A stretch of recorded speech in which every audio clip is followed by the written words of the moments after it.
This is Upham. He's bumbling,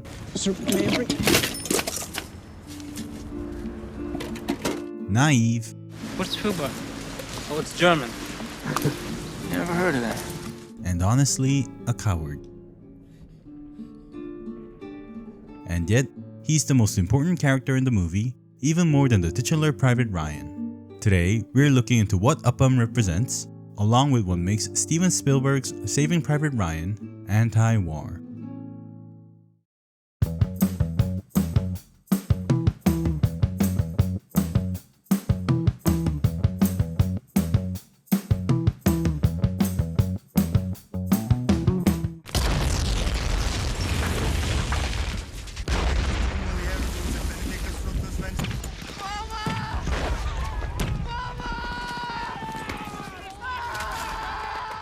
There's no denying that watching badass tough guys mow down villains is cathartic. Some of the best movies, TV shows, and games are about war. Star Wars, Band of Brothers, Call of Duty, they all show you how badass and cool war can be. And Saving Private Ryan is no exception. While it's lauded as a movie that shows the gritty and realistic side of war, it still doesn't shy away from making it all, well, cool. All my strength. Hasty to help me. Even the opening Normandy landing scene, which is renowned for its realism and grittiness, sprinkles in some humor and cool factor here and there. Captain, if your mother saw you do that, she'd be very upset. I thought you were my mother.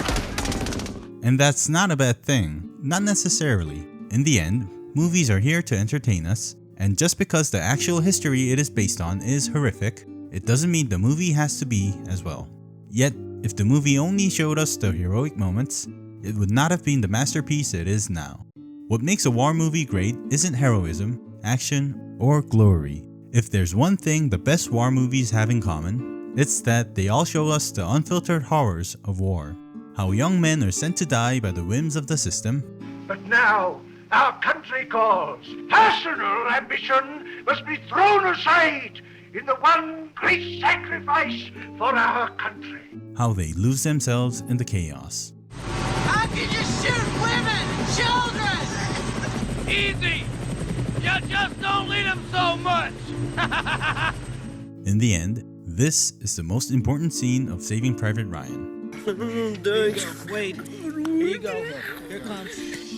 Please. A kid dying in a foreign country, crying for his mother. The reality of war. I wanna go home. I wanna go home.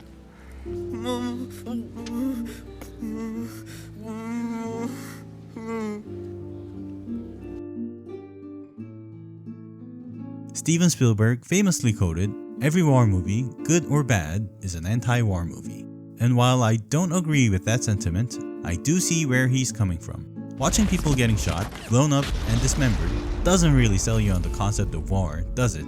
And yet, it's a well-known fact that even the most anti-war movies like Full Metal Jacket or Platoon led to an increase in the number of recruits for the military. So, if a movie that's as brutal as Full Metal Jacket gets people to join the military, what then is the point of a war movie?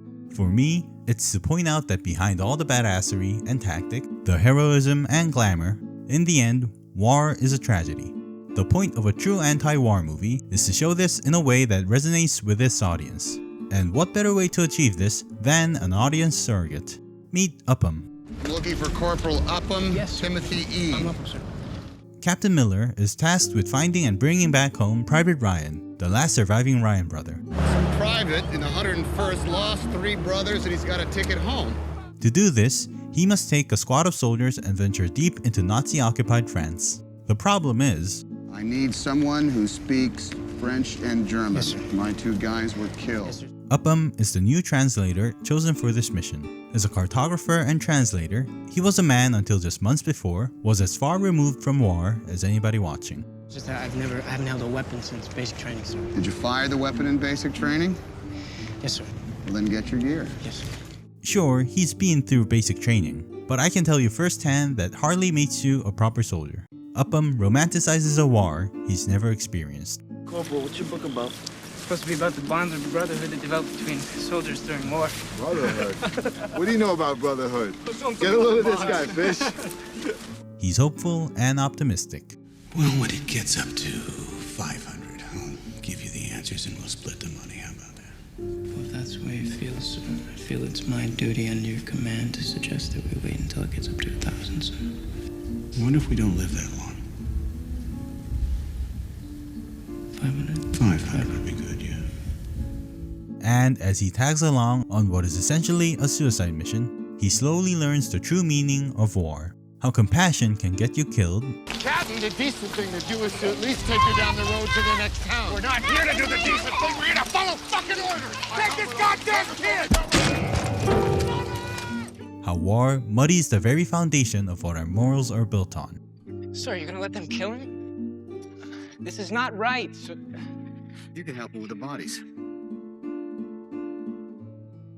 In essence, he is you. You, the audience, experiencing the horrors of World War II for the first time. We know that prisoners of war should not be harmed. We know the right thing to do is to let the German soldier go. But we also know that Captain Miller's squad can't afford to do just that. Our guys will pick him up sooner or later. Yeah, only if he doesn't get picked up by his own Wehrmacht first and then thrown back into circulation. And in the end, Upham's naivete cost the lives of American soldiers. That is the reality of war and what we as civilians can never comprehend unless we face it for ourselves. In this scene,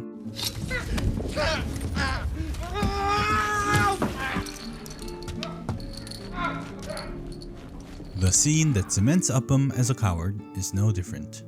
I'm not going to stand here and defend what Upham did. What he did was pure cowardice, and it will haunt him for the rest of his life. But I also know that I have never faced even a fraction of the amount of stress he was under at that moment.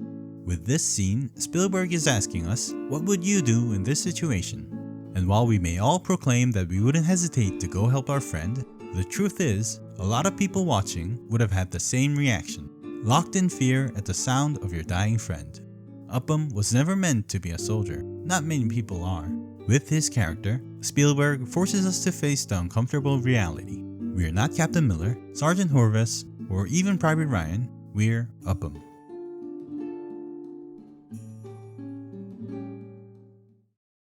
First and foremost, this movie is about the sacrifice these brave men faced in the name of freedom.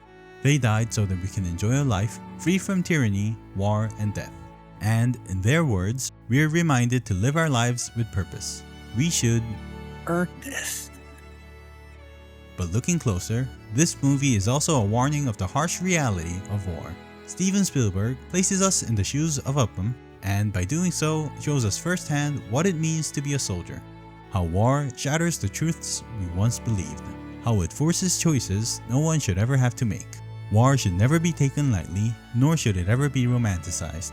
This is what makes Steven Spielberg's Saving Private Ryan truly anti-war.